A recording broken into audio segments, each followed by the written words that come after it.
When people claim the Bible condemns homosexuality, they are almost always drawing from a small handful of text, traditionally 6 passages scattered across the Hebrew Bible and the New Testament.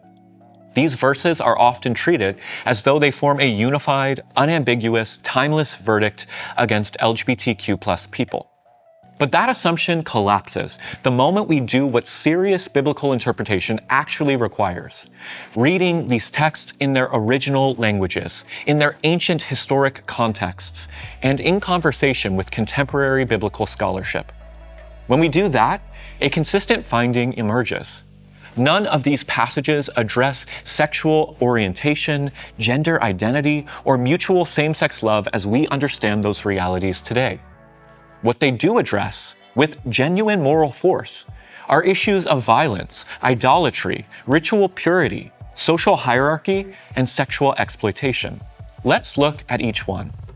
Genesis 19, Sodom and Gomorrah. This is probably the most invoked, most misread of all the Clobber passages.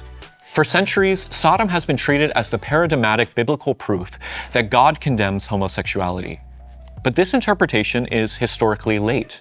It does not appear in the ancient Jewish interpretation of the text, and it cannot survive a careful reading of the text itself.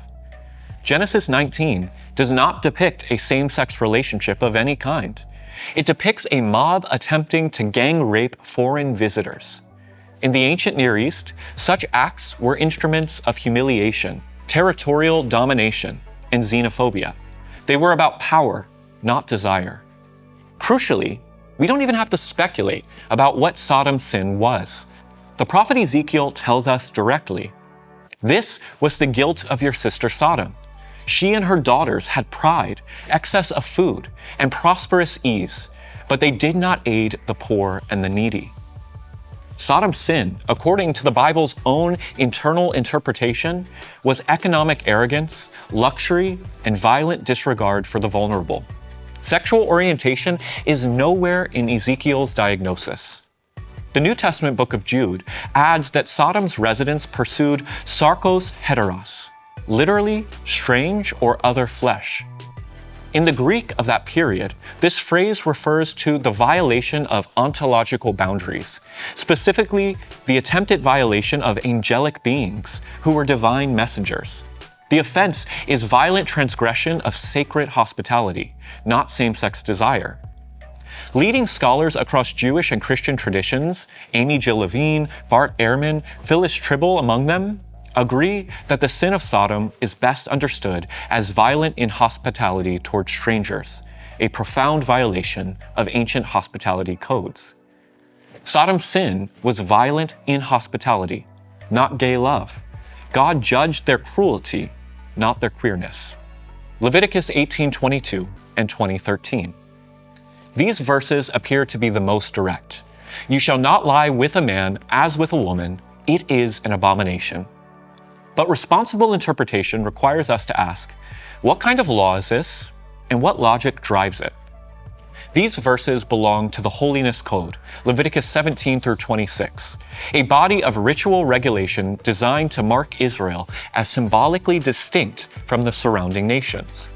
The same code governs what to eat, how to plant crops, what fabrics to combine, and how to approach the temple. It is a system of cultic purity, not universal moral law. The Hebrew word translated abomination is to'avah. This term does not denote intrinsic moral evil. It designates a ritual taboo within Israel's cultic system.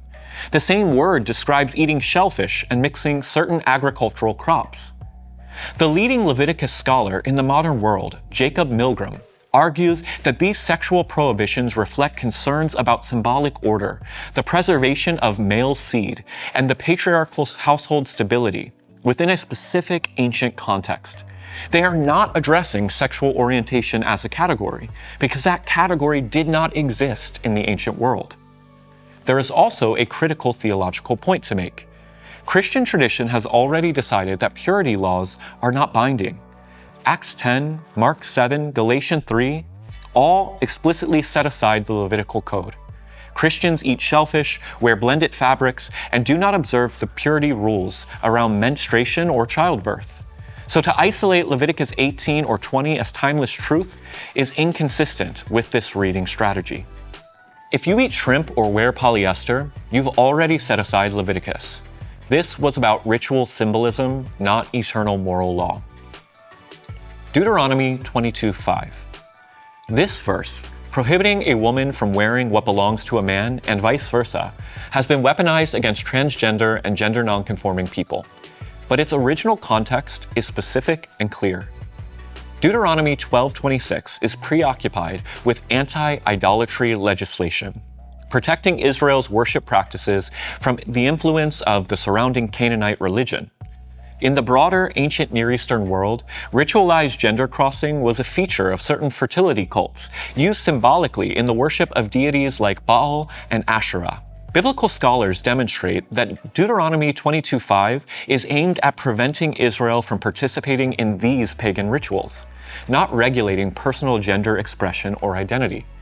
This is a cultic boundary marker, not a statement about the legitimacy of transgender experience. The text simply has no awareness of gender dysphoria, gender identity as a category, or transgender embodiment. Those are modern frameworks. To apply this verse to transgender people today is historically anachronistic, imposing a contemporary question onto an ancient text that was addressing something completely different. Deuteronomy 22:5 is about idolatrous ritual, not personal identity. The text isn't worried about eyeliner, it's worried about Baal. Romans 1:26 and 27. Romans 1 is the most frequently cited New Testament passage in these debates, but it is not a freestanding meditation on sexuality. It is an opening movement of a carefully constructed rhetorical argument about idolatry, imperial corruption, and universal human sinfulness. Paul begins not with sex, but with false worship. They exchanged the glory of the immortal God for images. What follows, including references to sexual excess, is presented as the consequence of the prior, fundamental failure, the worship of created things rather than the Creator.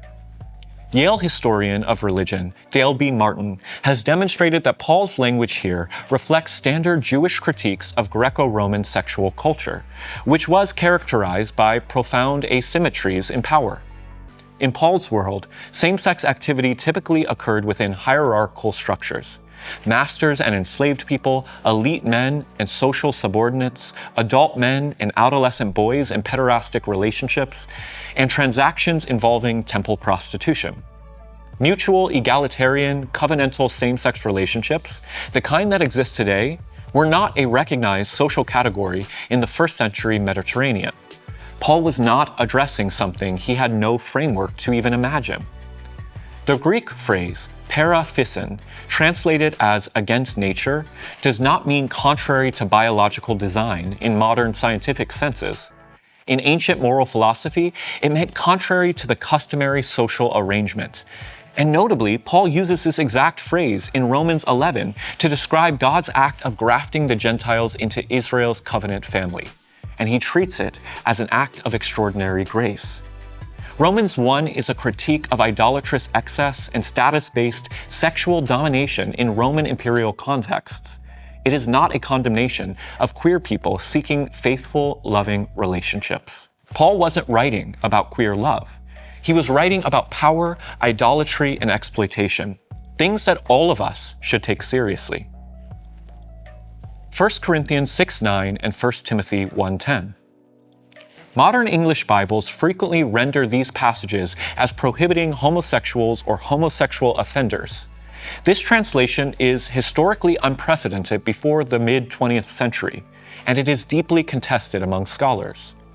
In 1946, the Revised Standard Version Bible introduced the English word homosexual into these texts for the first time in the history of Bible translation. The original committee later acknowledged the inadequacy of this rendering, but the cultural damage was already done. Paul uses two Greek terms. The first, malakoi, which literally means soft. In Greco-Roman moral discourse, it referenced moral weakness, indulgence, and lack of self-discipline. A broad term applied across many contexts, not a marker of sexual identity. The second, arsenokoitai, is a compound word so rare that Paul appears to be among the first to use it. Because it's so uncommon, its meaning must be inferred from how it is used in later ancient sources. And in those sources, it consistently appears in the context of economic exploitation and sexual coercion, not consensual same-sex relationships. Translating arsenokoitai as homosexual is linguistically indefensible. The term most likely refers to men who exploit others sexually for economic gain, which, if anything, makes it more relevant to straight men with power than to queer people seeking love. Paul didn't condemn queer people. Translators did. And the scholarly community has been working to correct that ever since. Matthew 19. When Jesus cites the creation of male and female in Matthew 19, he is not offering a comprehensive theology of gender and sexuality. He is participating in a specific rabbinic debate about the grounds for divorce in a culture where women could be disregarded at a man's whim. Jesus intensifies the ethical burden on men in order to protect women from economic abandonment. His concern is justice within marriage, not the exclusion of those who don't fit the male-female binary. Then comes the passage that rarely gets quoted alongside Matthew 19:12, where Jesus explicitly affirms the existence of eunuchs, those born that way from their mother's womb, those made so by others, and those who have chosen it for the sake of the kingdom. In the ancient world, eunuchs occupied an ambiguous, gender-nonconforming social position. Jesus not only acknowledged their existence, he dignifies them as participants in the reign of God. No asterisk, no waiting period, no requirement that they first conform. Theologian Megan DeFranza has called this the most expansive affirmation of sex and gender diversity in the Synoptic Gospels. Read all of Matthew 19, and you'll find that Jesus doesn't restrict gender. He expands grace. Looking at all 6 passages together, a consistent pattern emerges. Genesis 19 addresses violent xenophobia and rape, not orientation. Leviticus regulates ritual purity, not universal sexual ethics. Deuteronomy resists idolatrous cult practice, not gender identity. Romans 1 condemns imperial sexual exploitation, not queer love. The Corinthian and Timothy lists confront economic coercion and abuse, not mutual intimacy. And Jesus centers dignity, justice, and inclusion, not exclusion. As the biblical ethicist Walter Wink observed, the Bible contains no single sexual ethic, only evolving attempts to bring human relationships into alignment with love and justice. The Bible doesn't condemn queer people. It condemns exploitation, injustice, and hypocrisy. And those things are things that we should all take seriously.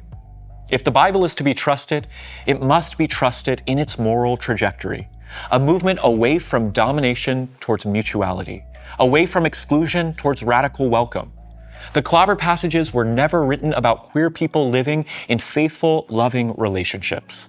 They were written to confront idolatry, violence, and sexual abuse.